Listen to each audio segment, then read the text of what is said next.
मैंने अभी अभी देखा कि जस्सी फैमिली को तुमने एंजल में इन्वेस्ट करने से रोक दिया है, और जिंदल फैमिली जिसकी सबसे बड़ी लड़की निशा जिंदल को तुमने अभी अभी घर भेजा है, ये लोग चाहकर भी जसमीत के बराबर इन्वेस्ट करने से रोक दिया है। और जिंदल फैमिली जिसकी सबसे बड़ी लड़की निशा जिंदल को तुमने अभी अभी घर भेजा है, ये लोग चाहकर भी जसमीत के बराबर का इन्वेस्टमेंट नहीं कर सकते हैं। अगर तुम मुझे किस नहीं कर रहे हो तो मुझे मौका दो कि जसमीत की जगह मैं एंजल में पैसे लगा सकूं। मुझे एंजल में पैसे लगाने थे, पर मुझे मौका नहीं मिल पाया। उस लेडी से बात कर ध्रुव का सिर चकरा गया था। वो लेडी काफी अच्छे से प्रिपेयर करके आई थी। आखिर वो कौन थी? वो जो भी थी उसमें काबिलियत तो थी, इसलिए ध्रुव तुरंत ही रेडी हो गया। वो लेडी एंजल टीवी शो में पैसा लगा सकती थी। दोनों ने एक दूसरे से फोन नंबर्स एक्सचेंज किए और ध्रुव द मिडलटन रिजॉर्ट से निकलकर चल दिया। वो लेडी अपनी जगह पर खड़ी शांति से ध्रुव को जाते हुए देख रही थी। फिर अपने आप से बोली, इंटरेस्टिंग। काफी दिनों से मैं ऐसे किसी इंटरेस्टिंग शख्स से नहीं मिली हूँ, पर ऐसा लग रहा है कि उसको मुझ में कोई इंटरेस्ट नहीं है। ध्रुव और उस लेडी को पता नहीं था कि दूर किसी जगह से निहाल उन दोनों को देख रहा था। उसे देखकर निहाल ने कहा, मैं ध्रुव सर को इस खतरनाक औरत के बारे में बताना तो भूल ही गया। मुझे उनको पहले ही वार्न कर देना चाहिए था। लेकिन ये ईमा रिंगेटा यहाँ क्या कर रही है? उसे इस जगह की जानकारी किसने दी? ईमा रिंगेटा के पापा मणिपुर के थे और आर्मी में ऑफिसर थे। माँ तमिल थीं। उसने अपनी जिंदगी दुनिया के कई शहरों में बिताई थी। वो गजब की खूबसूरत थी। उसका ऑरा काफी पावरफुल था। इस बात को ऐसे ही समझा जा सकता है कि द मिडलटन रिजॉर्ट में इतने सारे सेलिब्रिटीज थे, पर कोई भी उसके पास नहीं फटक रहा था, क्योंकि किसी को पता ही नहीं था कि एमा रिंगेटा जैसी लड़की को कैसे हैंडल किया जाए।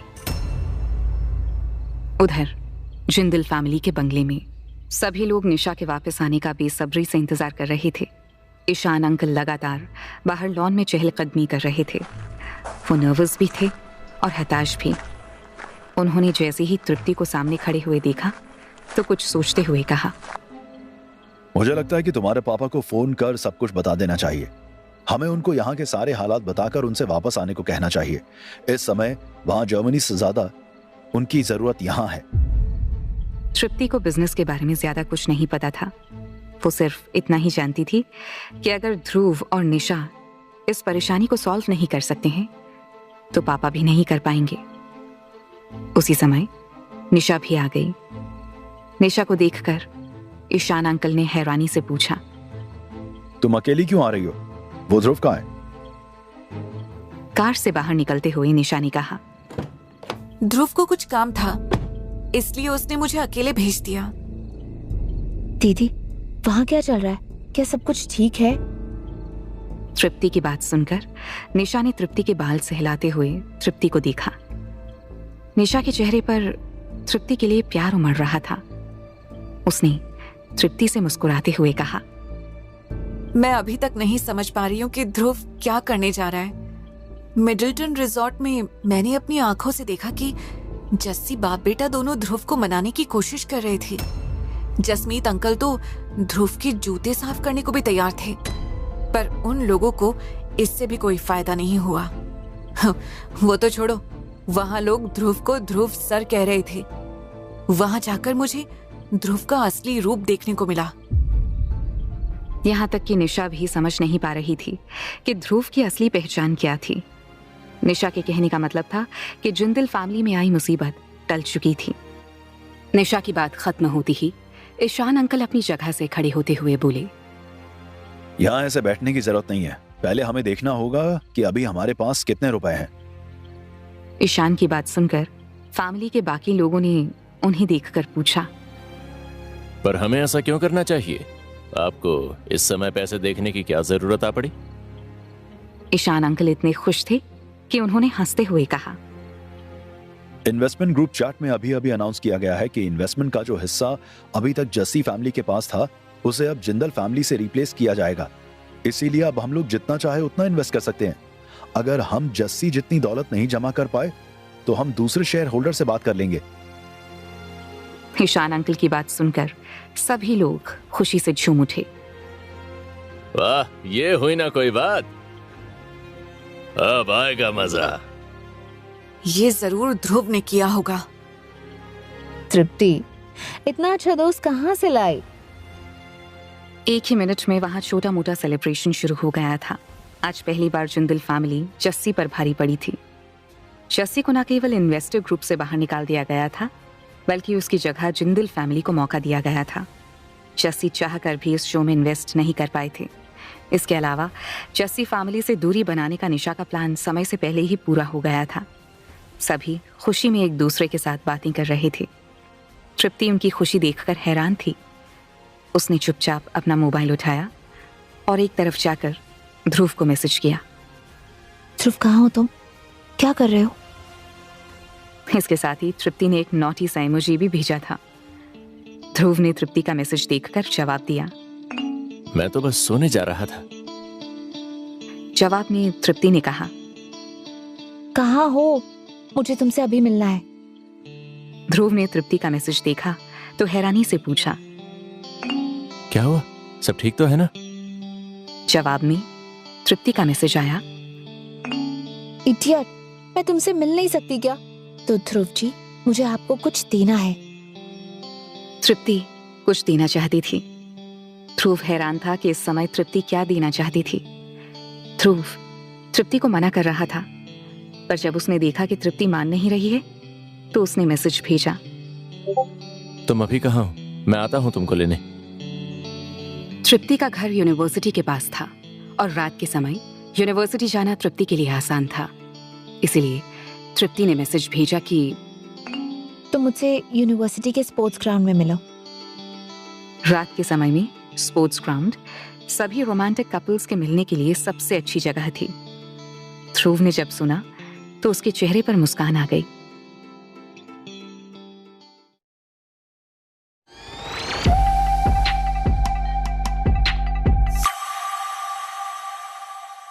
मैंने निशा के मुंह से सब कुछ तो से बनाया है। तृप्ति इतना खुश होकर बोल रही थी और वहीं ध्रुव गुस्से में मन ही मन उसे गालियां दे रहा था। ये पेपर स्टार देने के लिए तृप्ति ने उसे रात को जगाकर इतनी दूर बुलाया था। ध्रुव ने अपने चारों ओर देखा। इस रात में यूनिवर्सिटी के कई कपल्स स्पोर्ट्स ग्राउंड में बैठे थे और ये तृप्ति है जो उसे कागज से बने स्टार देकर खुश हो रही थी। ध्रुव का मन कर रहा था कि इस बेवकूफ लड़की का वो क्या करे। जब कुछ नहीं सूझा तो दोनों हाथ पकड़कर ग्राउंड के चक्कर लगाने लगा। कुछ देर बाद लगभग 11 बजे ध्रुव ने तृप्ति को याद दिलाया कि रात के 11 बजे थे। तृप्ति को वापस जाना चाहिए। टाइम देखकर तृप्ति भी डर गई और तुरंत अपनी कार में बैठकर वापस चली गई। इस समय ध्रुव वापस मिडलटन होटल जाने के मूड में नहीं था, इसलिए वापस यूनिवर्सिटी में अपने हॉस्टल में सोने चला गया। हॉस्टल में ध्रुव ने देखा कि उसका रूममेट और बेस्ट फ्रेंड अमन कान में हेडफोन लगाकर रूम में बाहर कॉरिडोर में बैठा कोई किताब पढ़ रहा है। तृप्ति के घर नकुल ने कहा था कि ध्रुव ने अमन से पैसे ले रखे हैं और वो अभी पाई पाई को मोहताज है। ध्रुव ने अमन को देखकर पूछा, अमन क्या चल रहा है? तुम यहाँ बैठकर क्यों पढ़ रहे हो? जवाब में अमन ने बात टालने की कोशिश की। अमन जब बात का सीधा जवाब नहीं दे रहा था तो ध्रुव ने फिर से पूछा, अमन तुम्हारे पास पैसे हैं? अमन उसका अच्छा दोस्त था और बारबेक्यू स्टॉल खोलते वक्त अमन ने ही ध्रुव को 2 लाख रुपए दिए थे और ध्रुव ने उसे धीरे धीरे पैसे वापस करने का वादा किया था। पर जब से ध्रुव ने अपना स्टॉल लगाया था तब से रोज कुछ ना कुछ परेशानी आ रही थी और ध्रुव उन परेशानियों में ही उलझा रहता था। ध्रुव को अमन के पैसे लौटाने का याद ही नहीं रहा और अमन जो इतनी तंगहाली में रह रहा था उसने कभी ध्रुव से पैसे लौटाने के लिए कहा तक भी नहीं। पीछे से 2 लोगों के लड़ने की आवाज आई। ध्रुव और अमन दोनों ने ही देखा। सूरज एक लड़की को धक्के मारकर बाहर निकाल रहा था। लड़की रोते हुए सूरज से कह रही थी और सूरज उसे धक्के मारता हुआ भगाने की कोशिश कर रहा था। लड़की ने गिड़गिड़ाते हुए कहा, मेरे पास हॉस्टल की फीस देने के पैसे नहीं है, तुमने वादा किया था। जवाब में सूरज ने कहा, चल निकल यहाँ से। तेरी रैंकिंग बढ़ाने के लिए मैंने कितने पैसे लगाए हैं। अब तेरी शक्ल ही अच्छी नहीं है तो मैं क्या कर सकता हूँ? सूरज हॉस्टल में ध्रुव के बगल वाले कमरे में रहता था। ध्रुव और सूरज के बीच कभी नहीं बनी थी। सूरज काफी पैसे वाली फैमिली का लड़का था और अव्वल दर्जे का अय्याश था। इस समय उस लड़की और सूरज के बीच जो लड़ाई चल रही थी, उसका कारण था सूरज ने यूनिवर्सिटी में चल रहे लाइव ब्रॉडकास्ट प्लेटफॉर्म में उस लड़की की रैंकिंग बढ़ाने के लिए काफी पैसे लगाए थे। बदले में लड़की ने उसके साथ सोने का वादा किया था, पर अब पता चल रहा था कि उस लड़की की रैंकिंग बढ़ी ही नहीं थी और सूरज उसे कितने ही दिनों से एक्सप्लॉइट कर रहा था। जबकि वो लड़की सूरज से पैसे मांग रही थी। ये वो ही लाइव ब्रॉडकास्ट प्लेटफॉर्म था जिसमें कभी जैस्मीन भी परफॉर्म करती थी। ध्रुव उस लड़की को अच्छे से जानता था। वो काफी गरीब घर की थी और केवल पैसों के लिए लाइव ब्रॉडकास्ट प्लेटफॉर्म पर ये सब किया करती थी। ध्रुव ने देखा कि ऐसी कई गरीब लड़कियां हैं जो कुछ पैसों के लिए इन लाइव ब्रॉडकास्ट प्लेटफॉर्म पर अपने वीडियोस डालने के बाद सूरज जैसे लोगों के चंगुल में फंस जाती थीं। और पहले ये प्लेटफॉर्म किसी की मदद करने, नॉलेज शेयर करने के लिए बनाया गया था। बाद में इसमें केवल नाच गाने की ही वीडियोस भर गईं और अब इसमें स्ट्रिप शो होने लगे थे। नॉलेज शेयर करने के लिए बनाया गया एक ब्रॉडकास्ट प्लेटफॉर्म अब केवल पॉर्न शो ही बनकर रह गया था। ध्रुव को इस बात से काफी नाराजगी थी। ध्रुव को लगा इस बारे में कुछ करना चाहिए। उधर सूरज और उस लड़की के बीच लड़ाई बढ़ती जा रही थी। ध्रुव ने देखा सूरज उस लड़की पर हाथ चलाने जा रहा था तो ध्रुव से रहा नहीं गया। उसने दमदार आवाज में जोर से कहा, रुको, ये क्या चल रहा है?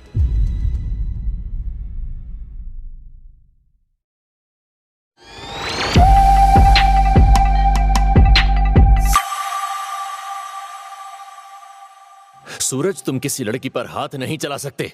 तुम्हारी हिम्मत कैसे हुई?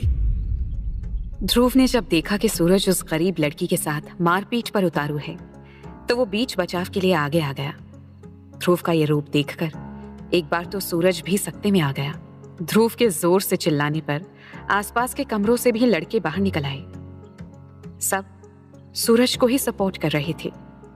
उन सभी की नजर में लड़की कैरेक्टरलेस थी, पर किसी ने भी उस लड़की की मजबूरी जानने की कोशिश नहीं की।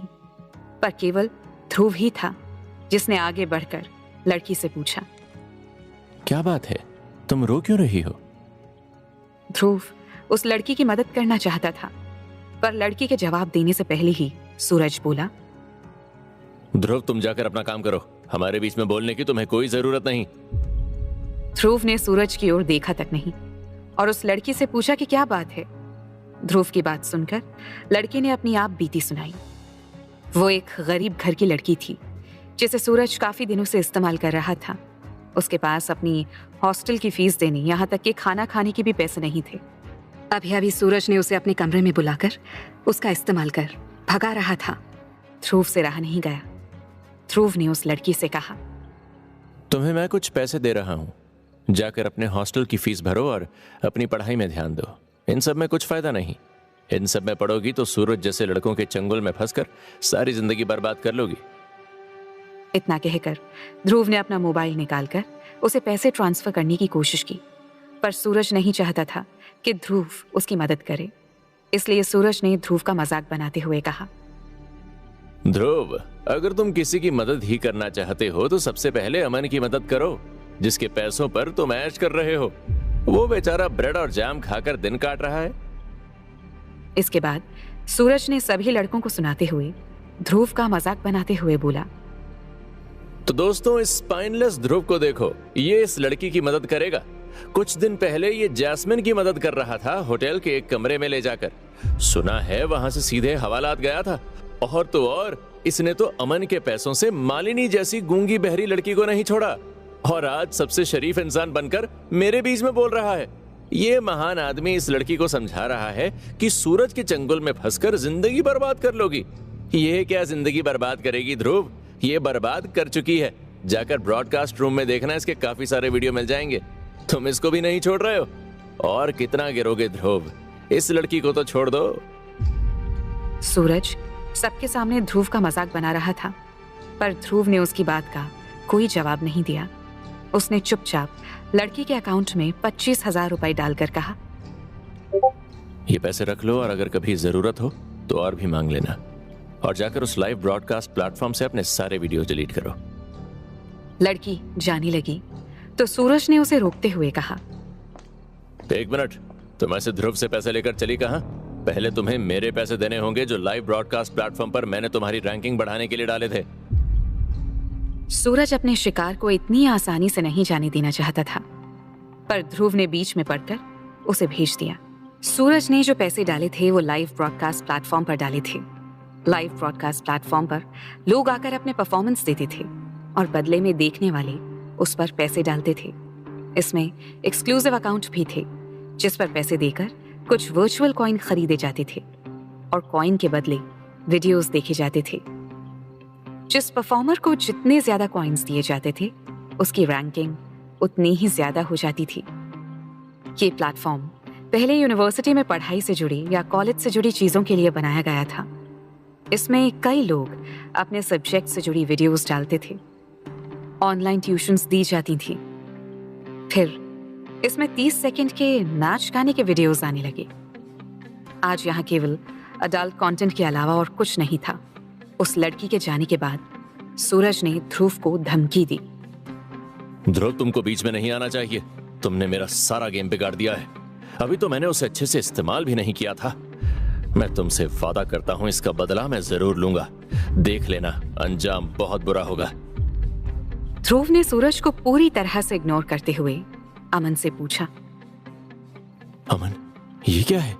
तुम इतनी परेशानी में चल रहे थे तो कम से कम मुझे बता तो दिया होता। अमन के पास पैसे नहीं थे, पर फिर भी उसने एक बार भी ध्रुव से नहीं कहा। उल्टा अमन ध्रुव की और पैसों से मदद करने को तैयार था। ध्रुव को लग रहा था वो कितना लकी है कि उसके पास इतना अच्छा दोस्त है। ध्रुव के जवाब में अमन ने हंसते हुए कहा, ध्रुव, तुम इस सूरज जैसे लोगों की बात पर मत जाओ। मैं आराम से हूं। पैसे कहीं भागे थोड़ी ना जा रहे हैं। आराम से वापस कर देना। अमन की बात सुनकर ध्रुव ने हंसते हुए कहा, तू भी कमाल का दोस्त मिला है। मैं सूरज के कहने पर नहीं, अपनी तरफ से पूछ रहा हूं। पैसे हैं तेरे पास? वहां खड़े हॉस्टल के सारे लड़के अभी तक गए नहीं थे। सूरज उन्हें देखकर ध्रुव का मजाक बना रहा था, पर ध्रुव उसे ऐसे इग्नोर कर रहा था जैसे वो मौजूद ही ना हो। ध्रुव को ऐसा करता देख सूरज और भी ज्यादा नाराज हो रहा था। वो इस बात का बदला लेना चाहता था। सूरज ने ध्रुव के कंधे झकझोरते हुए कहा, ध्रुव, क्या तुम अमन के पैसे वापस करना चाहते हो? अगर तुम इतने पैसे वाले हो कि उस लड़की की मदद कर सकते हो तो अमन तो तुम्हारा दोस्त है। क्या अमन के पैसे नहीं लौटाओगे? इसके बाद सूरज ने सभी लोगों को देखते हुए कहा, तो आ जाओ दोस्तों, देखते हैं कि आज ध्रुव अमन के पैसे वापस कर पाता है या नहीं, या इसके सारे पैसे केवल लड़कियों की मदद करने के लिए ही हैं। ये बार में काम कर जैस्मिन की मदद करता था। किसी से उधार लेकर तृप्ति को 5 स्टार होटल में ले जाता था। बाबे की स्टॉल चलाकर मालिनी की मदद करता है। पर अमन के 2 लाख रुपए वापस करने के लिए इसके पास पैसे नहीं है। अमन और ध्रुव सूरज को ऐसा तमाशा करता देखकर हैरान थे। अमन ने ध्रुव की तरफ देखकर कहा, जाने दे यार, ये ऐसे ही भौंकता रहेगा। उधर सूरज सच में तमाशा करने पर उतारू हो गया था। वो किसी न्यूज़पेपर रिपोर्टर की तरह बोल रहा था। तो साथियों, क्या लगता है आपको? क्या ध्रुव वापस करेगा गरीबी तंगहाली से परेशान अमन के पैसे वापस? अगर ध्रुव ने अभी इसी वक्त अमन के पैसे वापस कर दिए तो यहाँ मौजूद सभी लोगों को सूरज की तरफ से मिलेगी फ्री पिज्जा पार्टी। सूरज के इतना कहते ही ध्रुव ने पीछे मुड़कर कहा, सुना? सभी ने सुना? सूरज सभी को पिज्जा खिलाएगा। बोलो सूरज, खिलाओगे ना? ध्रुव ने सूरज का मजाक बनाते हुए कहा। सूरज बोलते बोलते भूल गया था कि वो क्या बोल रहा था और ध्रुव ने उसकी बात पकड़ ली थी। सूरज को पूरा विश्वास था कि ध्रुव अमन के पैसे वापस नहीं कर पाएगा, नहीं तो इतनी बेइज्जती करने के बाद अभी तक वो उसे पे कर चुका होता।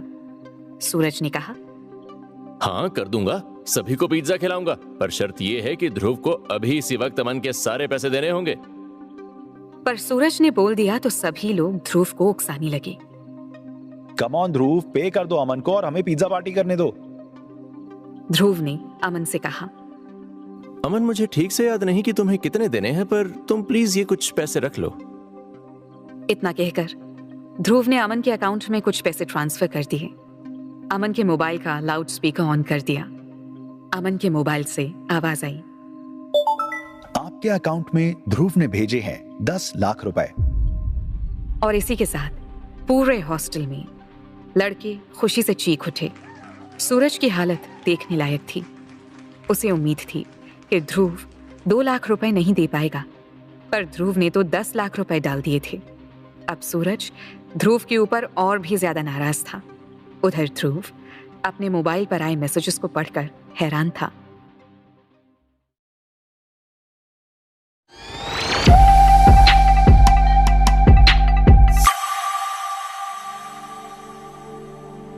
ध्रुव, मैंने तुम्हें हमेशा गलत समझा, पर इसमें मेरी कोई गलती नहीं थी। मुझे हमेशा से ही तुम्हारे बारे में ऐसी ही खबरें सुनने को मिली थी, पर आज तुमने मेरी बहुत बड़ी मदद की है। तुम खुद भी नहीं जानते कि ये पैसे मेरे लिए कितने मायने रखते हैं।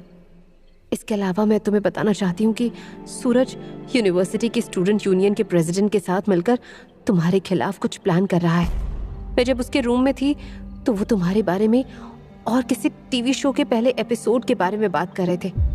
सूरज कह रहा था कि मालिनी के नाम पर ध्रुव को उकसाया जा सकता है। तुम अपना ख्याल रखना। Bye and take care. Dhruv ने मैसेज पढ़ा तो उसे कुछ समझ में नहीं आया। मैसेज ध्रुव को उसकी ही लड़की ने भेजा था, जिसे अभी अभी ध्रुव ने सूरज के हाथों बचाया था। उसे 25,000 रुपए भी दिए थे। सभी लोग पिज्जा पार्टी के लिए तैयारी कर रहे थे। सूरज के पास पैसों की कमी नहीं थी। वो इस यूनिवर्सिटी में पढ़ने नहीं, अय्याशी करने आया था। यही कारण था कि वो दिल्ली का होकर भी हॉस्टल में रहता था। वो आए दिन नई नई लड़कियों को अपने कमरे में बुलाता।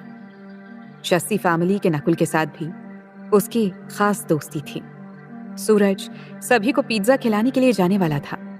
ध्रुव चुपचाप अपने कमरे में गया और उसने एक फोन कॉल की। इसके बाद वो भी अभी शांति से बैठ गया था कि उसे बाहर से सूरज की आवाज सुनाई देती है। मैंने पिज्जा का वादा किया था, पर रात बहुत हो चुकी है। अगर तुम लोग चाहो तो पिज्जा के बजाय नाइट मार्केट चलकर बारबेक्यू स्टॉल में कुछ बारबेक्यू खाते हैं। क्या बोलते हो दोस्तों? चॉइस इज योर्स, पिज्जा या बारबेक्यू। सूरज के उकसाने में सभी ने बारबेक्यू को वोट किया। ध्रुव अपने कमरे में बैठा सूरज की बातें सुन रहा था। सूरज ने सभी को मालिनी के स्टॉल में पहुंचने को कहा और खुद अपनी कार में बैठकर वहां चल दिया। सभी लड़के अपनी अपनी बाइक, स्कूटर्स लेकर सूरज के पीछे चल दिए।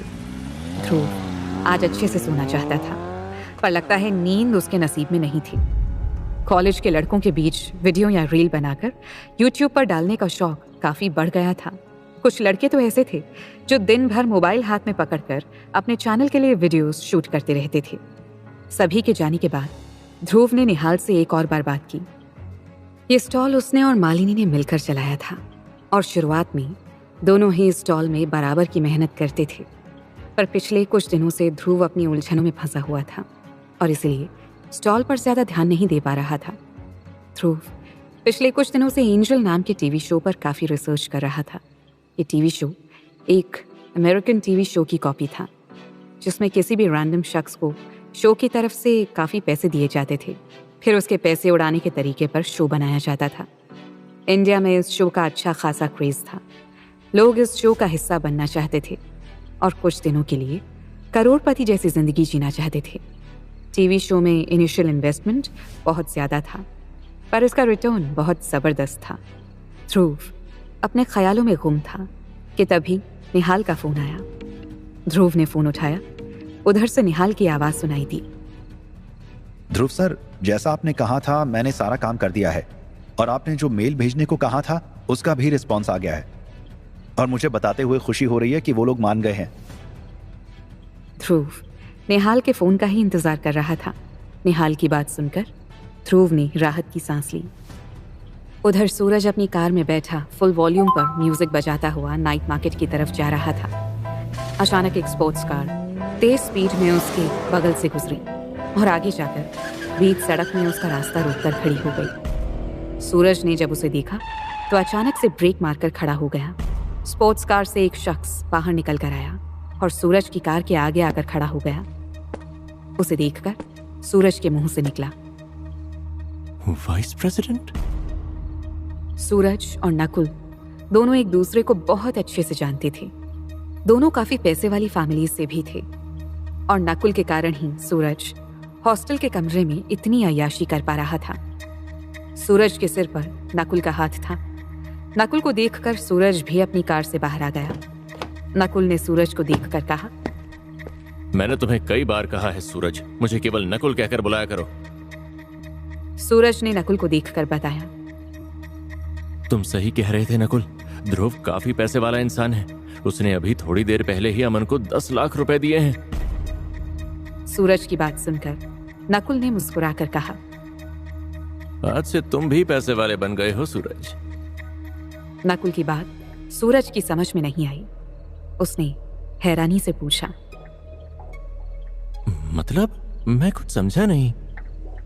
सूरज की बात पर नकुल ने मुस्कुराकर कहा, मेरी जस्सी फैमिली ने फॉल्स एंजल हैज फॉलन नाम के टीवी शो में काफी पैसे इन्वेस्ट किए हैं और तुम इस शो में एक कंटेस्टेंट हो।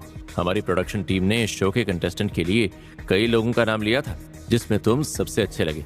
तुम्हें जो पैसे मिलेंगे उसे तुम जैसे चाहो वैसे इस्तेमाल कर सकते हो। नकुल ने सूरज को सारी बातें समझा दी। सूरज अभी भी हैरान था। उसने दबी आवाज में पूछा, मुझे कितने पैसे मिलेंगे? इस समय सूरज काफी सफोकेटेड फील कर रहा था। उसे अपनी किस्मत पर भरोसा ही नहीं हो रहा था। जवाब में नकुल ने अपनी एक उंगली ऊपर कर दी, जिसे देखकर सूरज ने हैरानी से कहा, 1 करोड़? नकुल ने मुस्कुराकर ना के अंदाज में सिर हिलाया। 1 अरब रुपए। तुम्हें एक अलग अकाउंट में ये रुपए दे दिए जाएंगे। ये पैसे तुम्हें कल शाम तक मिल जाएंगे और तुम इन पैसों को शो शुरू होने से पहले ही इस्तेमाल कर सकते हो। और जैसा कि हमारे बीच तय हुआ था, तुम इन पैसों से ध्रुव की अक्ल ठिकाने लगाने का काम करना। नकुल की बात सुनकर सूरज हैरान था। 1 अरब रुपए फालतू खर्च करने के लिए, पर पैसों से पहले ध्रुव को सबक सिखाना था और ये बात सूरज को हजम नहीं हो रही थी। तो उसने डरते हुए पूछा, वैसे ध्रुव जैसे कचरे के लिए इतनी मेहनत करने की क्या जरूरत? ऐसा क्या है उसमें? क्या कारण था इसका? क्या प्लानिंग थी नकुल की